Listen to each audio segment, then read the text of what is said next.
Hello, everyone, and welcome to the SANS Threat Analysis Rundown live stream. I'm Katie Nichols. I am an instructor for Forensics 578 Cyber Threat Intelligence at SANS, also Senior Director at Red Canary. Really excited to be here with you on this sunny day in Northern Virginia. I'd love to hear in the comments, where are you joining in from? We always have folks from around the world. I will say in Northern Virginia, it is a mess of pollen right now. So if I sneeze, I'm not sick, it's fine, it's just allergies. Love to hear where you are coming in from. Really excited to dive in today. We have a guest. If you've joined the stream, you know, sometimes it's just me, sometimes we have guests, and my guest today, Zack Allen, someone that I have fangirled over for a while, followed his work. Zack's Senior Director of Security Research and Detection at Datadog, and he also creates this awesome resource that I'm a huge fan of, wearing my shirt, Detection Engineering Weekly. Zack, welcome. Would you like to tell folks a little bit more about who you are and where you are in the world? Sure. Thank you for having me, Katie. And it's funny. It's really cool hearing you say you've followed my work, because I've followed your work for years and I've fanboyed over you. So it's just kind of mutual here. Yeah, I'm checking in from New England. I live in Maine. And really excited to be here to talk everything, threat research, detection engineering. And yeah, at Datadog, we run a fairly large detection engineering function. And we do everything from internal security to helping customers become more secure. So we see a lot, I will say. Yeah, absolutely. And one of I don't know how you find time, right, to do all of the things, right? Datadog, and then you also, for those who aren't familiar, we'll start here, this awesome newsletter, Detection Engineering Weekly. How long have you been doing this for, Zack? So 107 weeks, at least at a minimum. You know, I had some time in between with vacation, as well as having my second kid, but it's over 2 years at this point. And so it's been a ride. It's definitely been a ride. It kind of started out as something I wanted to use to get smarter, like do my own analysis. I threw it out into the world, and I've just gotten some really amazing readers and comments from people. And that's what really motivates me. Yeah, not a secret. I use this as one of the sources as I'm preparing for this live stream. I'm like, okay, what is Zack talking about? And should I talk about that too? Yeah. So, there are a bunch of newsletters out there, but this one, I think I appreciate you hit detection engineering concepts. You also hit some threat intel concepts. So Yes. we'll drop a link in. Definitely check it out. I would say whatever area of cybersecurity you're in, I think there's something here. How do you go about finding the links? Where are you looking so we can look there too? Yeah. Well, at this point, I've hit an economy of scale where people now send me stuff, so that's nice. But Reddit has been great in terms of just an aggregation of whether it's the cybersecurity subreddit. Blue Team Sec is really good. I have a Feedly subscription that helps me subscribe to RSS feeds and blogs and things like that. And I'm on a lot of Slacks. I think we share a lot of Slacks too, Katie. And I just can kind of see what people are posting. So all of that together basically goes into a big Notion document. Notion document. I always like to hear everyone's tool sets and what they're using. Yeah, I will say, since the demise of X and the popularity, right, that used to be my source for checking things out, but now it's a little bit tougher. So that's good. Also, I'm not a big Redditor, if that's a correct term, but I might have to go check out Reddit a bit. So rest awesome. In peace, Twitter and Threat Intel Twitter. That was my favorite spot. I know it's sad, but hey, we know each other and we can stay in touch via the other ways. Right. So let's talk a little bit about detection engineering. So this is a concept I'm super familiar with from Red Canary, but it's really interesting because I feel like sometimes we in cybersecurity, we kind of split and we're like, I'm a detection engineer, I'm an intel analyst. My perspective, detection engineering, it's all about creating the detections to find the threats, and crazy thought here, we have to know what the threats are doing. So I'm curious, in your experience, how do you think about detection engineering, threat intel, all the interrelated fields? Yeah. So at least for me, I have pretty opinionated view on detection engineering, and to me, it's like a culmination of things, right? So you definitely have to write and maintain and curate a rule set. And so we have to make sure that rule set is performance, both on our systems as well as not overwhelming the SOC. So there's that component of it. But there's definitely been an emergence of like a software engineering, site reliability engineering responsibility, where it's not just the rules you have to keep resilient, but it's the pipeline. It's you have to do data engineering beforehand to get rules or telemetry rather in like a standard format. You have to make sure that doesn't go down. You have to be responsible for these log pipelines and make sure those don't go down.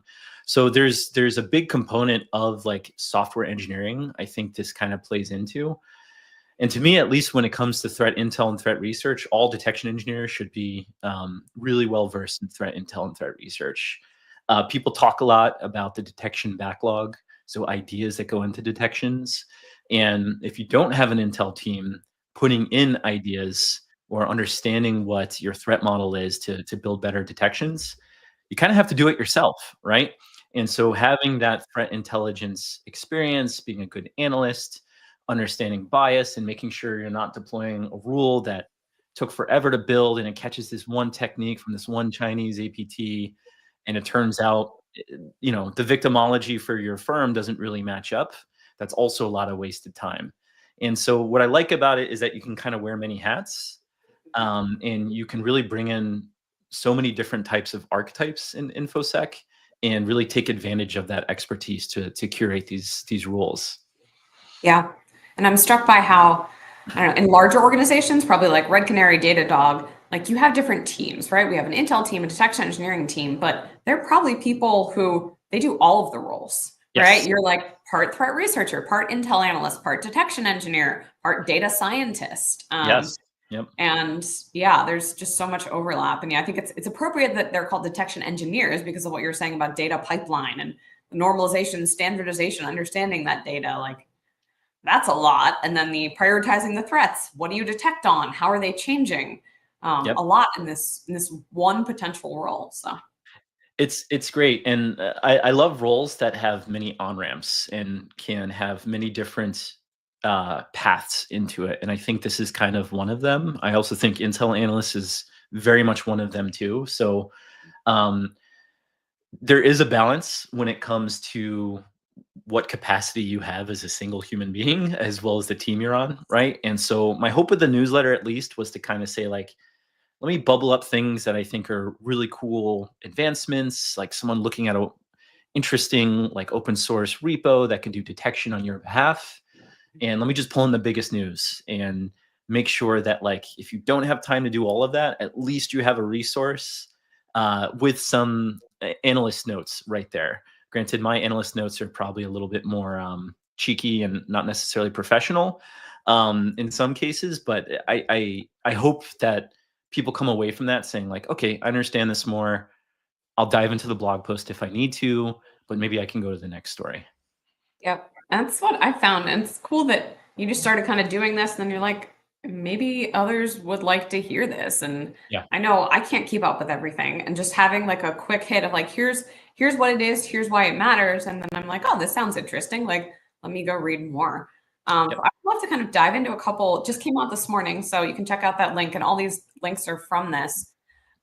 Trusted Sec, right? Awesome organization. Yes. Talking about adversary simulations, red teaming, and this is something that I'm a huge fan of. Oh, you got George, big fan of yours, Detection Engineering Weekly, watching. So Amazing. Thank you. we're all just fangirling here. So adversary simulation or emulation. I'm curious, Yes. like Zach, why you pulled this one out, because this is something I'm a big fan of. Again, like the detection engineering intel overlap, adversary simulation, like you need to understand what the adversaries are doing before you can simulate them. So curious why this one caught your eye this week. Um, a couple of reasons. First, I like how I think it was Jason Lang. He differentiated pen testing versus red teaming and kind of like this concept of simulation. And so it really kind of goes into this approach of like, hey, we're here to help the blue team out. We're here to help the SOC. So let's validate some of the controls you put in misconfigurations. Like we'll identify those that allowed us to get in, password spray, Kerberos, laterally move, and also show you what you missed in terms of detections. Do you have the right log sources on?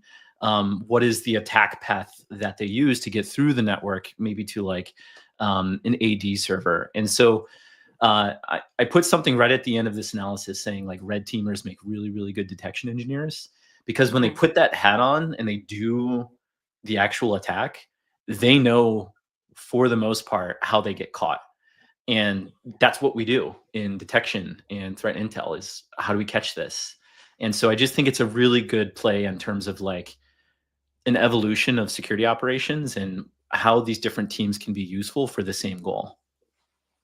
Yeah, it's interesting. Some people kind of start on the red team or blue team side, and I've heard differing opinions on like which is harder.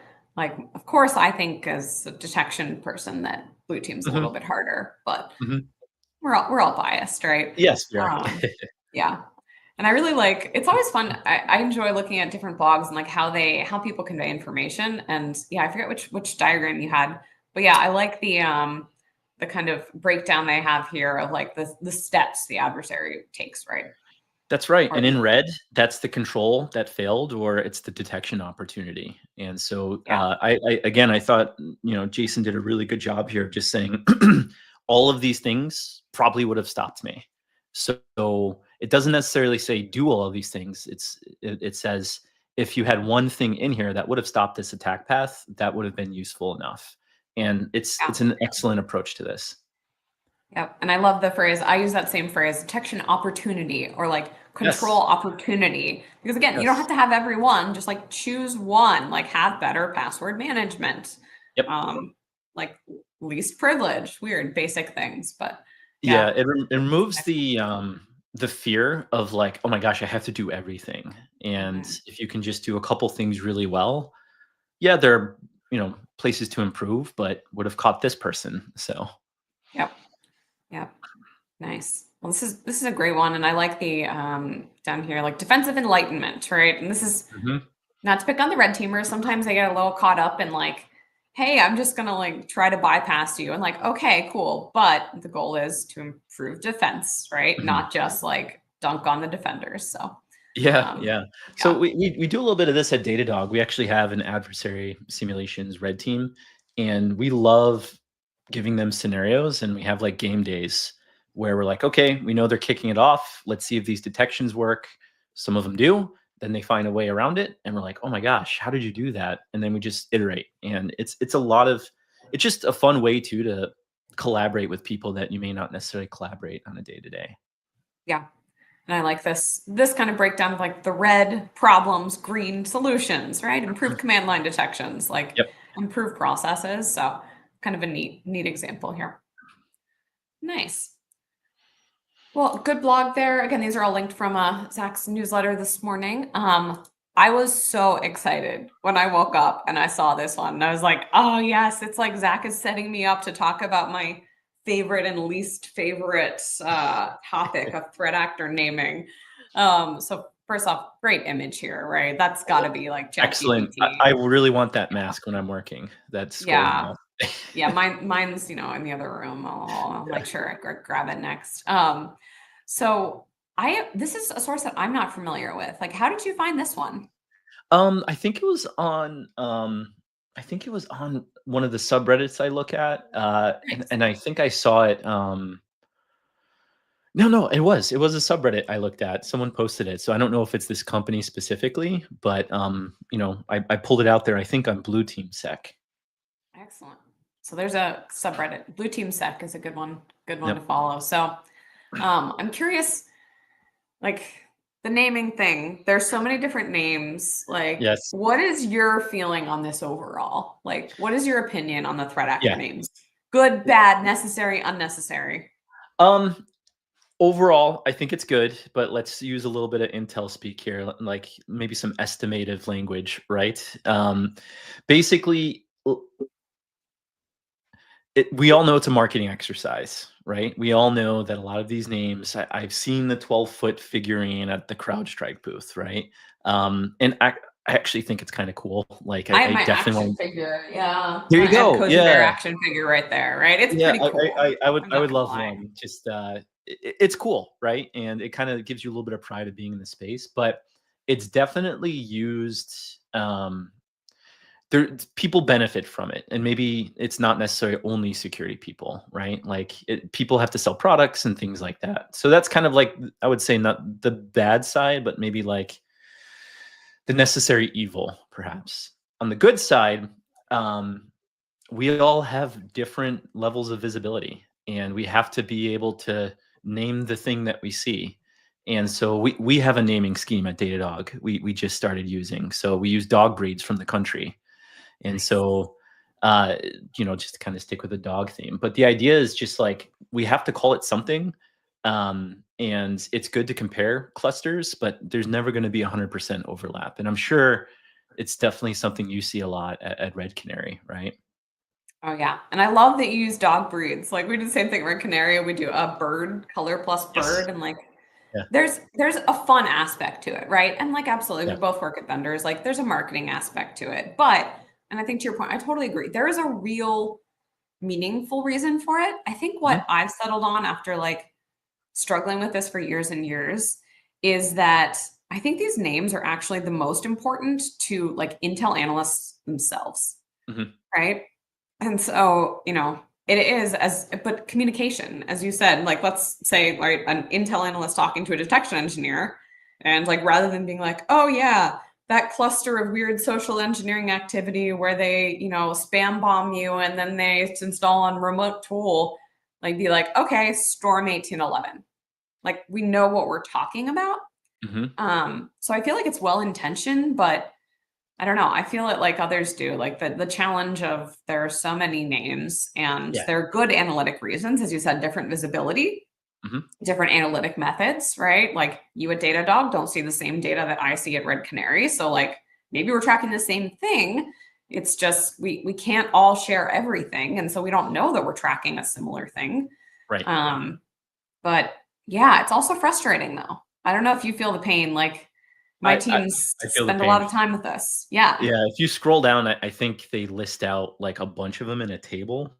Yep. It's more towards the bottom.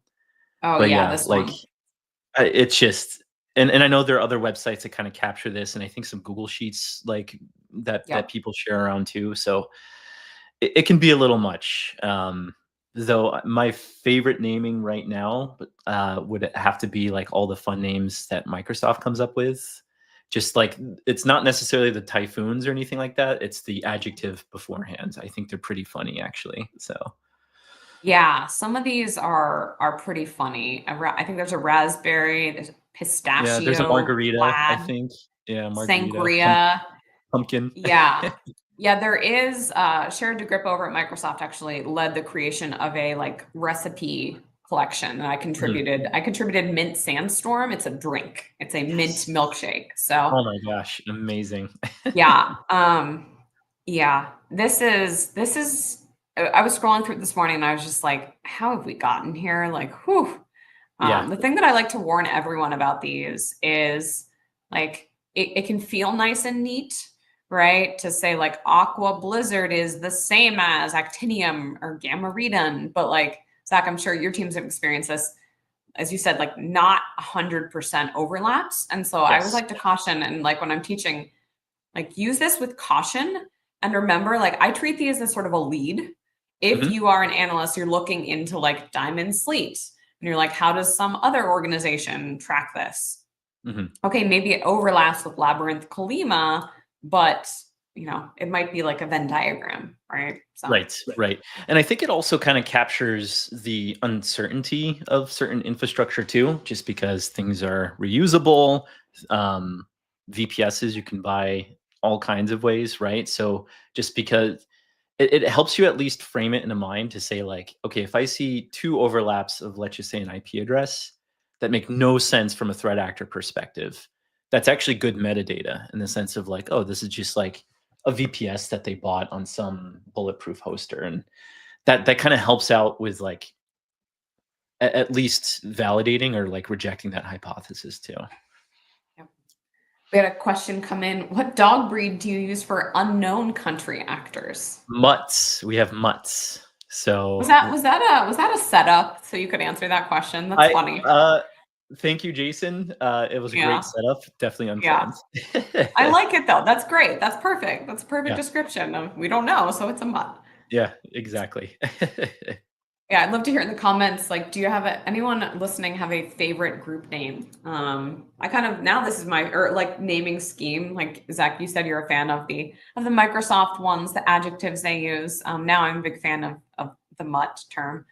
There are Yep. some good ones. There's some entertaining ones. Yeah, other resources here. And I like to point this out as I think maybe one of the less challenging ways to track this. Like it's always going to be rough, but Mhm. um, I recommend that analysts try to be really specific about what the overlap is and why do you think there's an overlap, right? So, MITRE ATT&CK Team, the groups page, awesome resource. I'll just link to it here if you are not familiar. Um, right? They choose a main name, right, based on whatever source, but then, for example, I don't even know how to say this. Bad example. Agrius. We'll go with that. Agrius, Mhm. Iranian threat actor. Then Pink Sandstorm. Okay, that's the overlap. But then how do they know that? And this is one of the things, I was previously on this team, but I really appreciate like referencing that. Right. Yes. Okay, it's this Microsoft source, or here's a name I've never heard. Agonizing Again. Serpents. Whoa. I don't Whose name is even that? I don't know. Oh, is that it's Unit 42, right? Yeah, Yeah. that makes Yep. sense. Okay. I mean, Agonizing's an interesting word to use there. So some of these names, I don't know. But to the point, like, here's the source, right? So I think sourcing that and, Zach, I'll say the thing that I push the community on is I think we can do a better job of explaining the overlaps, right? yep. Like, if you have a mutt and I have a bird, like, how could we reference each other's research and say like, oh, this blog post from Datadog, like we find these three procedures and this IP overlapping. Mhm. That's the thing that I would like to see us all do a better job of. It's really hard. We can't know everything that's happening and all the research that's out there. So yeah. Yeah, it seems that and I wonder if you've experienced this too in the past. There's a sense of urgency as well to posting something from time to time. Maybe it's like something really good, and so you try to do your best. But of course, given more time, you would be able to have a lot more analytical rigor. So it's almost like a trade-off. Yep. Absolutely. If it's something that's like a threat that's, I don't know, present now and is Mhm. impactful, you're like, I want to get this blog out so we can tell everyone about it. But then maybe you can't look at every research blog post that ever existed and you miss something. That happened at Canary. We created Raspberry Robin.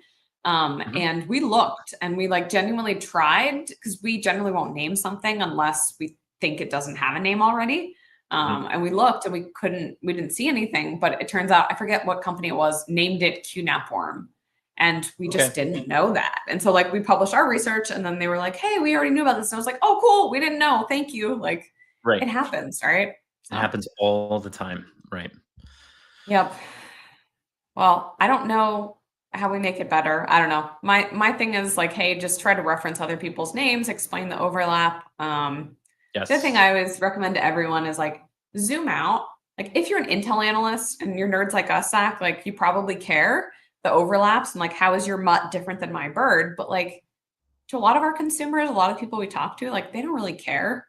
So Right. just say like it's a criminal group that could lead to ransomware, or like it's a Russian group. Mhm. I don't know.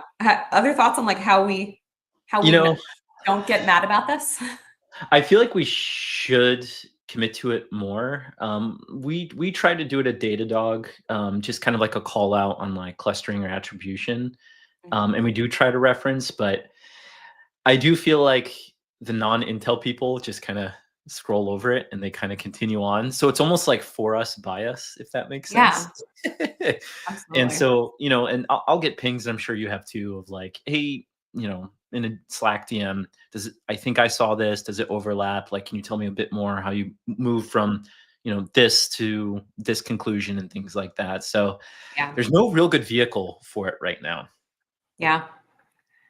So at the SANS CTI Summit 2 months ago now, I was like, okay, this year we're going to try to make progress on this. So I don't know if anyone listening has ideas, let's like figure this out. Yeah. Until There was then, reaching out to people. Yeah. yeah, I think there was a RFC published. I put it in the newsletter. Why do I think it's like CERT EU Yep. tried to publish an RFC on this, and it was an attempt. Yes. So people are Yeah. trying, which is good. People need to try. Yep. Yep. I saw that too. And yeah, it was an attempt. I think there were some challenges with it, and I think they're taking feedback and trying to improve it. So, Yeah. Yeah. hey, cool.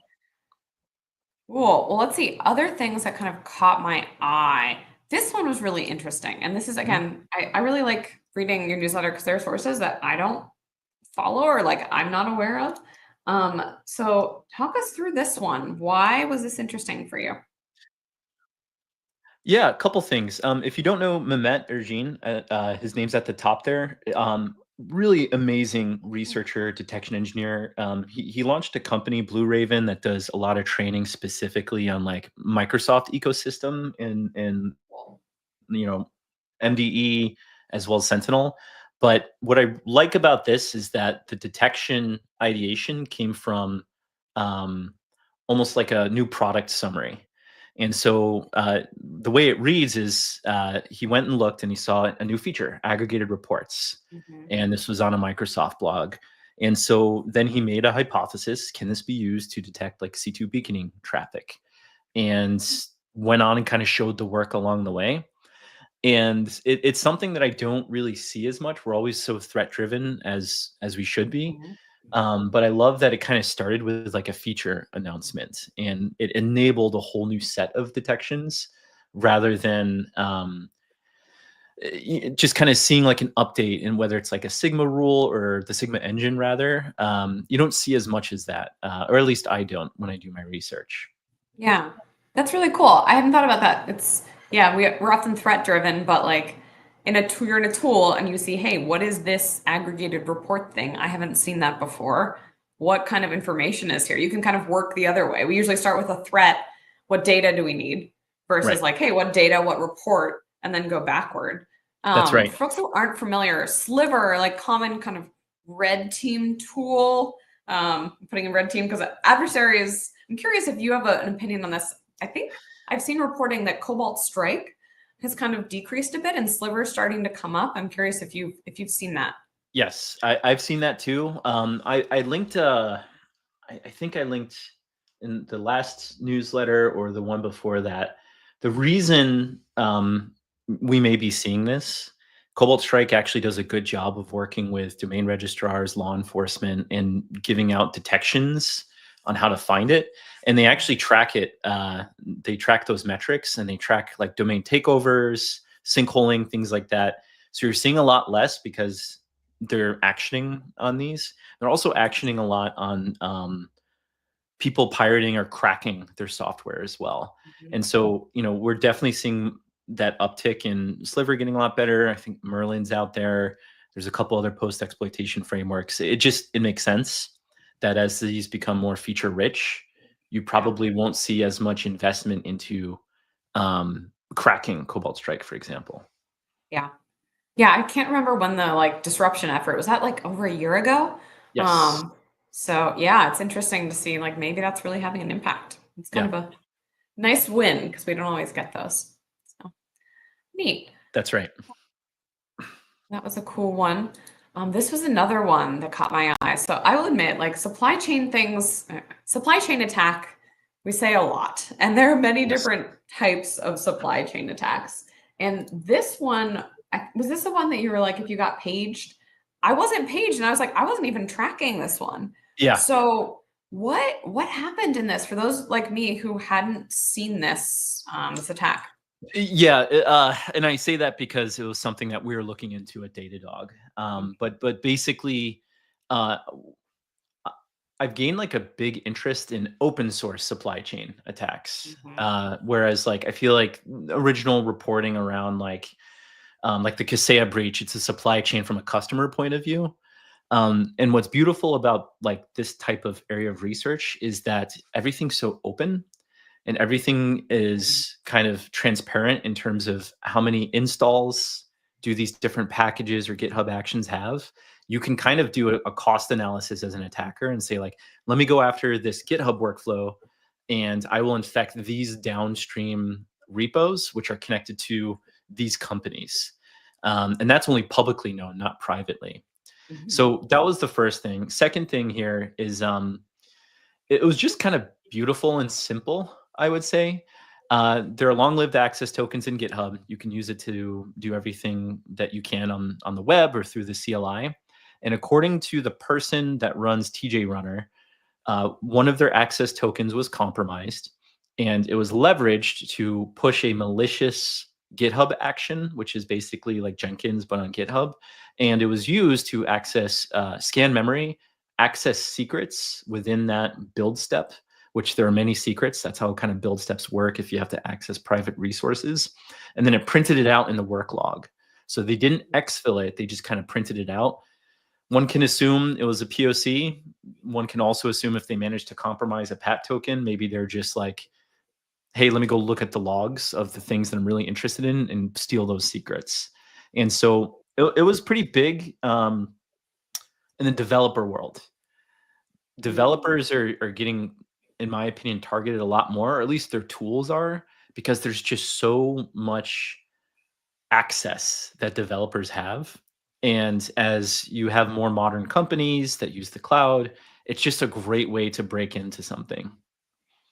Interesting. I think it's a good example of like adversaries. I don't know, we block them at certain places, right? Like I feel like email gateways have gotten really good.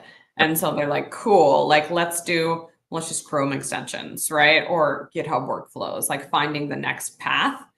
That makes sense. But any Yes. company who has a lot of developers, like this would probably, how widely was this used? Is that why it was such a big It's a deal? really popular one. Okay.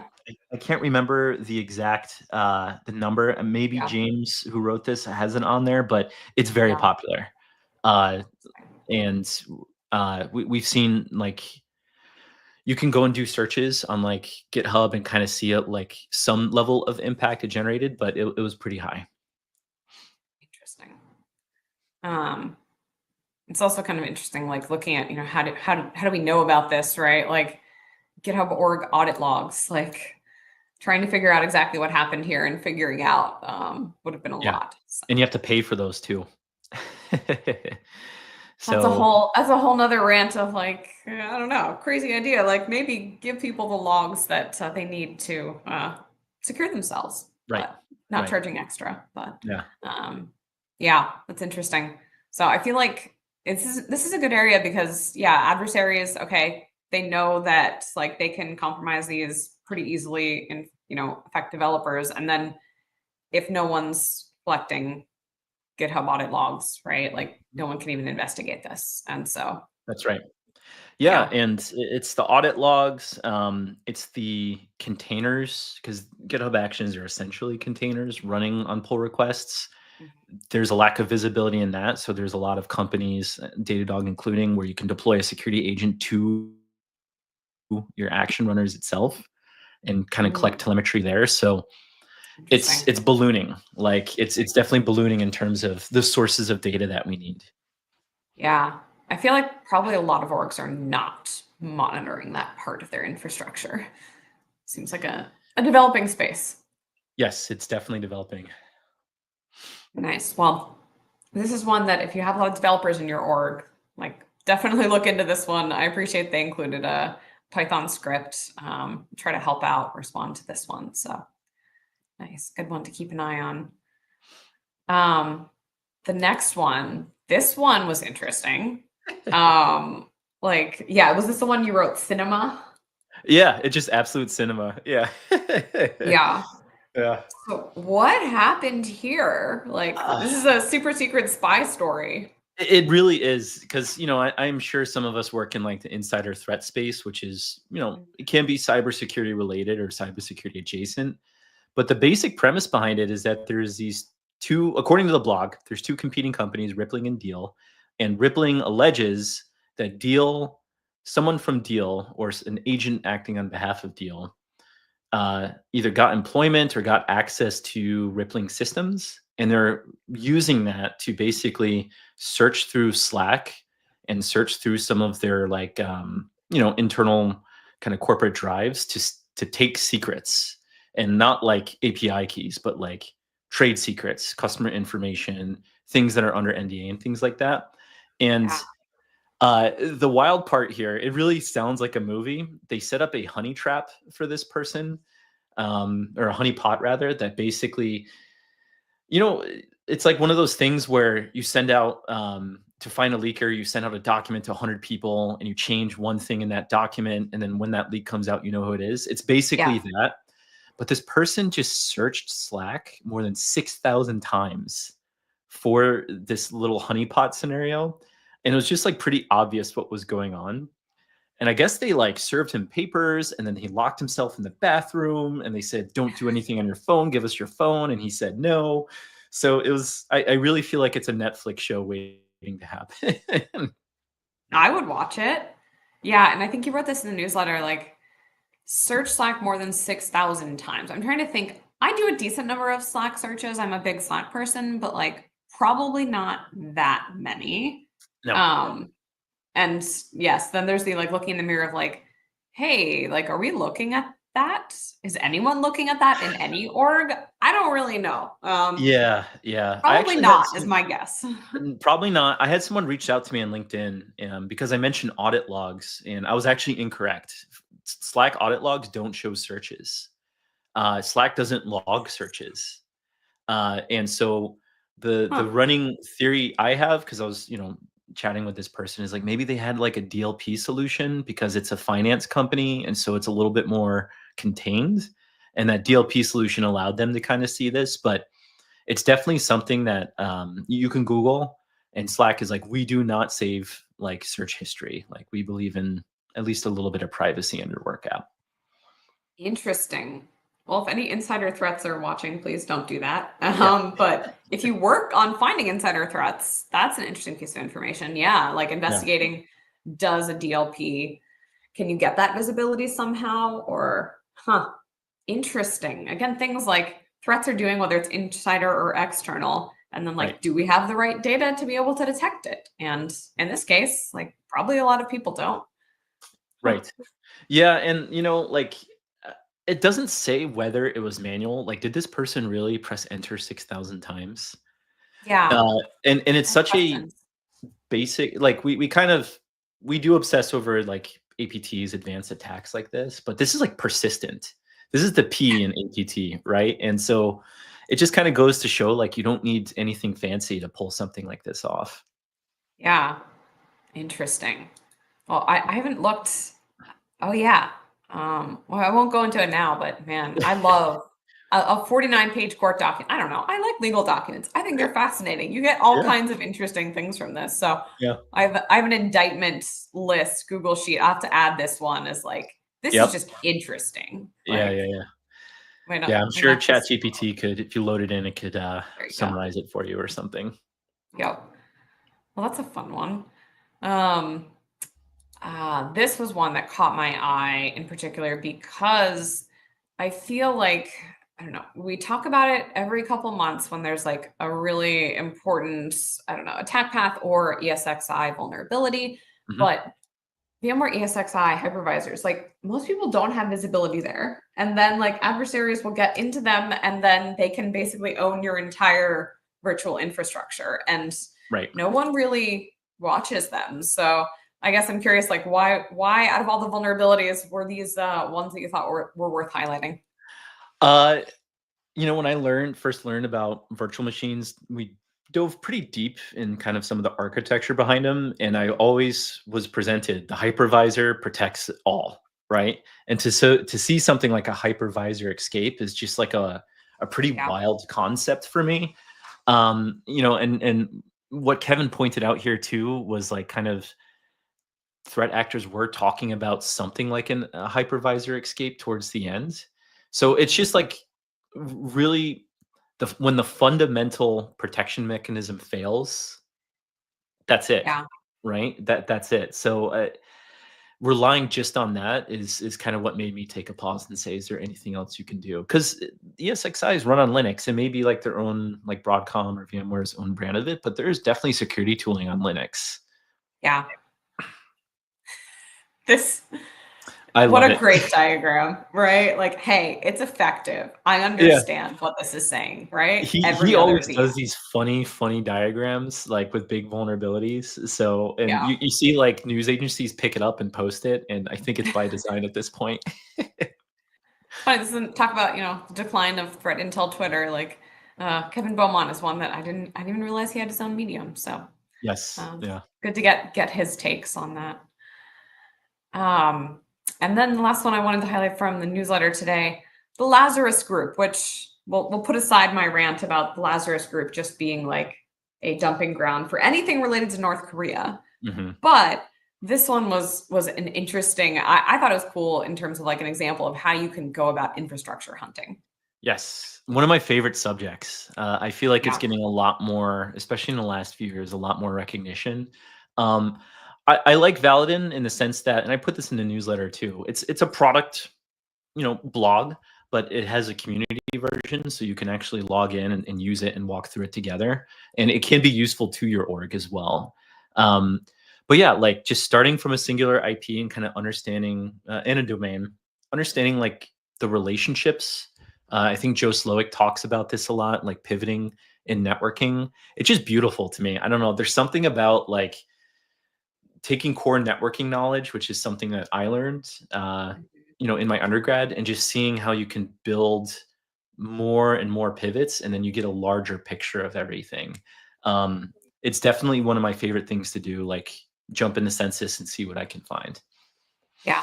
This is another, I didn't even realize they had a community edition. That's Mhm. awesome. And, I think it's good to remember like, hey, if people are selling things, right, that's how you fund all this awesome research. And there are community editions. And so like making use of those aspects. But yeah, I found this is one of those, I don't know, infrastructure hunting. I feel like it's a tough concept to teach and to learn because Mhm. it looks like magic when other people do it. And so Yeah. I really appreciate how this kind of breaks down like, okay, we started here and then we found these things. And I found that's one of the toughest parts of this is like knowing what's a meaningful Mhm. link.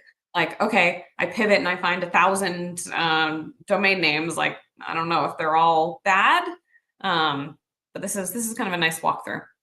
Yeah, and I think for people that are trying to break into security and maybe they started in sysadmin or networking, this is like such a understandable thing for that field, as well as like developers. They understand what headers are. They understand how to write code or reach out to a domain or an IP address. So like, again, it's like one of those on ramps into threat research Mhm. that can just bring in more and more expertise as well.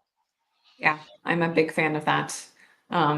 Folks who've worked help desk, admins, right? Yes, People in IT, like they make such good security professionals. Absolutely. Nice. That's a great one to check absolutely. out if you're trying to learn infrastructure pivoting. Um, so that's a bunch of the links. There are even more, but we don't have time to go through all of them from Detection Engineering Weekly. I want to also chat a little bit about your other hat, Datadog. So you all, Yes. I will. This is a source that I check out all the time. Like you all have, I'll say it so you don't have to promote your team. Like really great insights, especially in the cloud space, things that I'm like, I am not even aware of like GitHub Actions or how this could be impacted. So, any research in particular you wanted to highlight or things that your team's working on? Yeah, the getting a taste of your own medicine was a funny one. So we've been using an open source tool called Guard Dog, and it's basically, the way it works is there are SAST tools, and the idea behind them is you write rules and use those rules to find vulnerabilities. So imagine making a SQL statement in PHP. SemGrep, for example, will tell you this is susceptible to SQL injection. We turned that on its head and said, we're seeing so much malware in Python and NPM and Ruby and Go lately. I bet you we could use the same thing just to find malicious lines of code. And it turns out it works really well. So we pull in a stream of all these packages that are being published or updated on, NPM, which is Node, PyPI, which is Python, and a few others. And we just scan for malware, and we just find some pretty interesting stuff. Whether it's So in this case, this specific piece of malware was targeting red teamers. The way it basically worked was that it says it right there. Victims are believed to be offensive actors, including pen testers, security researchers, and it was trying to steal keys from red teamers. And it was doing that through publishing these different packages. And it also tried to extract data and credentials from like WordPress accounts. And so it did that by Trojanizing a GitHub project. So it was just like a weird confluence of like all these different types of attacks that all kind of stemmed from a single cluster. And so it really tried to kind of wrap it into like basically put a circle around it. And so we can understand a little bit more of what this person was trying to do. And it's called a mutt. So there's our naming right there. There it is. I saw the mutt. I like it. It's similar to what Microsoft does. I think it's Storm, like Storm 1811, like an Ankh in old Mandian parlance. I don't know if they still use that in other Google Cloud.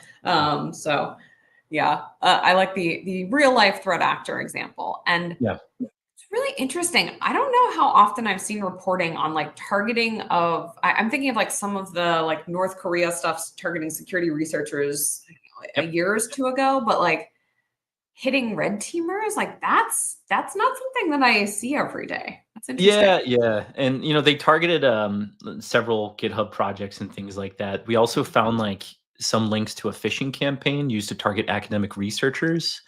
Huh. And we try to put it all together and kind of showcase how we arrived at this. Like, I think this is like a pretty good example of it.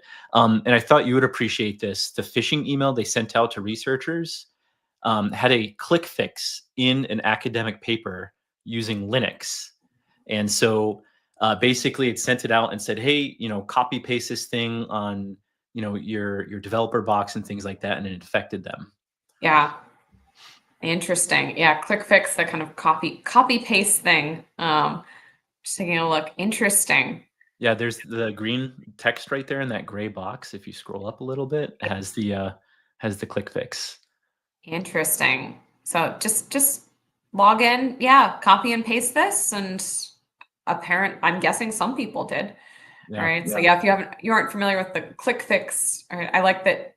One of the things I appreciate you all linking to other people's research. Like we talked about the threat actor naming and linking to others, right? Great blog post from Proofpoint. Like I agree. If there's blog posts from other researchers, like cool, link to them. So yeah, if you're not familiar with ClickFix, like my team, Red Canary, has definitely seen an uptick in this one too. So worth taking a look at. Interesting. And again, this kind of rests on our, like, Datadog is very cloud and developer forward. So we tried to just look at what are developers using. They're using GitHub, they're using these packages. And, it's just like a cool way to look at threat research from a completely different angle. Absolutely. And I like, what do you use for your clustering? Right. This is a kind of a cool graph. Oh, the name escapes me right now. I'll go and put a comment on it afterwards. Good. Neat. Yeah. I like that. I feel like most blogs don't have like an interactive graph like this. It's pretty sweet. Yeah, they do a good job with making sure we have tools available, at least internally at Datadog, to kind of help out with some of these graphics. Yeah. Oh, there it is. Right yeah. Yeah. Yep. Neat. Huh.